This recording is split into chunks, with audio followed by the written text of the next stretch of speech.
YouTube! My name is Becky and welcome to my plant room. I wanted to talk to you guys a little bit about winterizing.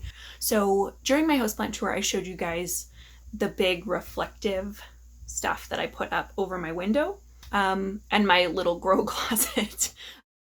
So we're going to talk about some less drastic measures that anybody can do if they just want to have like one or two houseplants that they're going to keep alive over the winter. So we're going to talk about lights, we're going to talk about humidity, and we are going to talk about drafts. Those are sort of the big three things for houseplants in a Canadian winter. I'll talk about some of the best plants that you can use for a beginner, and we'll talk about some tricks and tips that you can do. I really want to be specific that all of this stuff is for like really basic beginner things, little things anybody can do to keep a couple of plants alive through the winter in Canada. So we're going to start by talking about lights. There's sort of three variations. The first one is just like not doing anything, right? Which is totally fine. If you just have like one or two plants, like just they will be fine with the normal daylight that you get, and the normal like ambient light in your home. Don't do anything. If you want to sort of go a step above, or you've got like a plant that's really special to you, then the next thing that you could do is just replacing a couple of your light bulbs. Could go like a long way in keeping a couple of extra plants happy. And then of course, you can go all out and you can go on Amazon, or you can go to Home Depot, or you can go to Canadian Tire and you can buy light fixtures. So whether you're buying like a shop light fixture, like I have in front of my window, or whether you're buying LED light fixtures, the price range really varies. So the light fixture that I have above my window, the fixture cost me, I think $40. I bought it on sale. And then the bulbs are each about $20 each, and it takes 2 bulbs. So that setup cost me $80. The other thing that you can do is go on Amazon. So if you're going on Amazon and you're looking for like an LED pricing, like you can get ones for like $40 if you've got 1 or 2 plants. Like that's totally fine. Just get one of those and that'll do. Okay, now we're going to talk about humidity. This one is kind of a big deal in my house. We do have a couple of humidifiers. Kind of funny story. So we actually have 3 humidifiers. We have a cheap one that runs in our bedroom at night. We have one in our living room that we run during the day, or sometimes we run it all of the time if it's really dry. And then I have a fancy one that I got off of Kijiji that runs in my plant room, and it is on a sensor. So when you're talking about humidity, where I am on the prairies, Alberta, it gets really dry in the winter. We do have to deal with like a really dry cold, and that's something that can really wear on your houseplants. So there's a couple of things that you can do. You can do nothing. If you have plants like pothos or snake plants like Sansevieria, totally fine with it. If you have succulents, totally fine. So you should be watering them probably once a week. You should be checking them for sure like twice a week. But you probably won't need to water them more than once a week just because they're a little hardier. You will definitely need to water more than you think if you live in Edmonton, Alberta during the winter. The plants aren't using a ton of moisture, but our air is so dry that it sucks the moisture out of everything. So just be aware of that's happening. The second thing that you can do about humidity is sort of a passive humidity, and that's things like putting the plants in your bathroom where you're going to have a shower. It boosts the humidity. That's a little bit extra for that plant. Any area in your house that gets extra humidity just naturally, like your laundry room, those areas, having a plant in them if they have light, having the humidity there is a little bit better for the plant. You can also do things like putting a cup of water next to your vent. That will add humidity to your room. You can put a tray underneath your plants, put pebbles in it, and then sit your plants on that. And just that evaporating will add humidity to the air.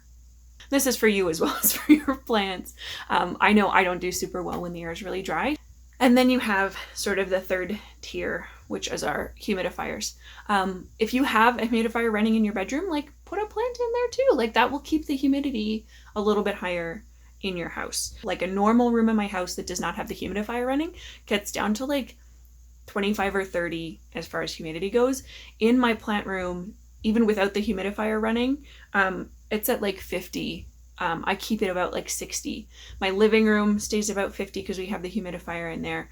So that's where plants are happier, sort of a 50 to 60. And you'll find that just keeps them a little bit happier throughout the winter. So kind of the last part is drafts. So I've mentioned before, we live in kind of an old house. So we do get quite a bit of areas that are drafty. The main one being the window in my plant room, which is why we just covered it. Until we get around to replacing that window, it's just easier for right now for me to cover it up. So when you're putting your plants places in your house, you want to be thinking about where gets a draft and where doesn't. So when you're putting a plant next to the window, for example, you don't want to put it right up to the glass, like touching the glass.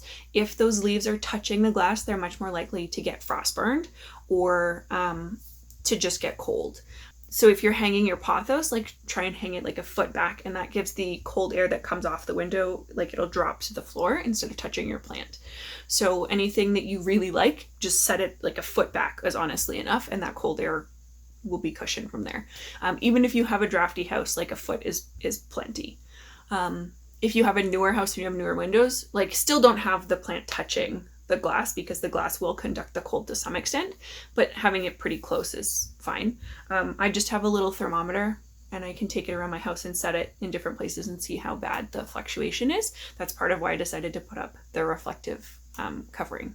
So being that sometimes it gets to like -40 outside, there are going to be drafts. Even if you're in a brand new house, like sometimes you're going to be opening the window, sometimes you're going to be opening the doors. These are just things that you can't get away from here.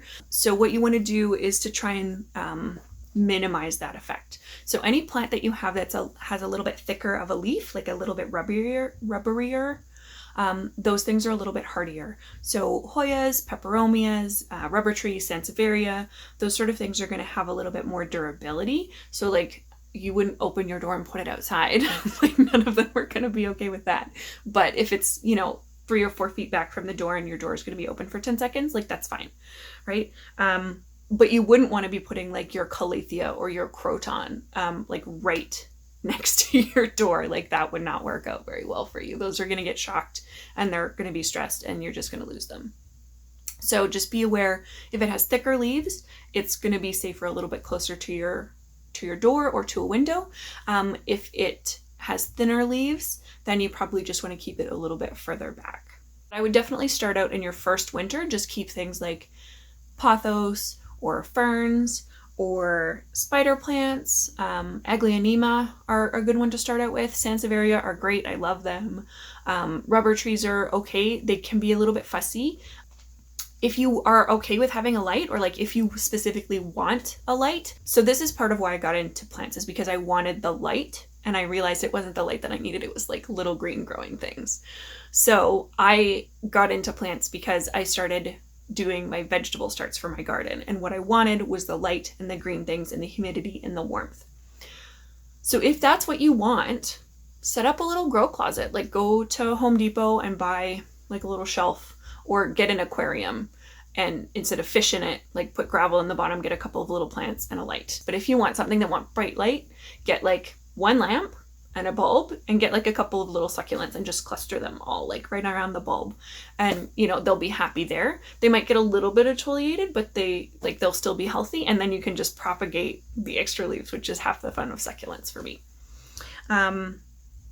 Big cactus actually do pretty well. Like they're really easy to look after. You don't need to water them a ton, and they do okay, like even by a front door, like 2 or 3 feet away from your door, as long as you're not like having the door open for a super long time, they will do just fine. You could get syngonium.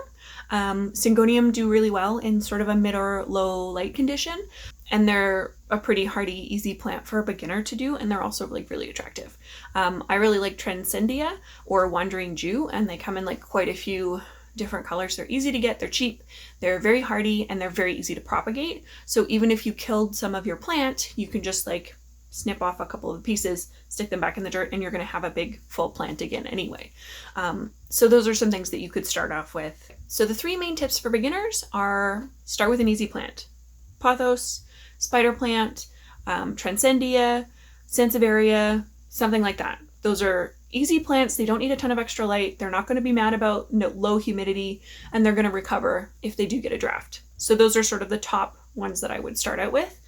An easy thing to do is just replace some of the bulbs in your house with fresh LED bulbs. Put a cup of water here and there to evaporate, fill up a vase with water and set that on your bookshelf, and that will add passive humidity to your home. Or get a little humidifier and run it for a couple of hours a day. Having houseplants doesn't need to be super complicated. It can just be sort of fun and easy and enjoyable, especially when it's so cold and snowy and wintry outside. I hope that this helped you. I hope you go out and try a couple of plants. Get some cute little green things for your house. Thanks for watching. Bye!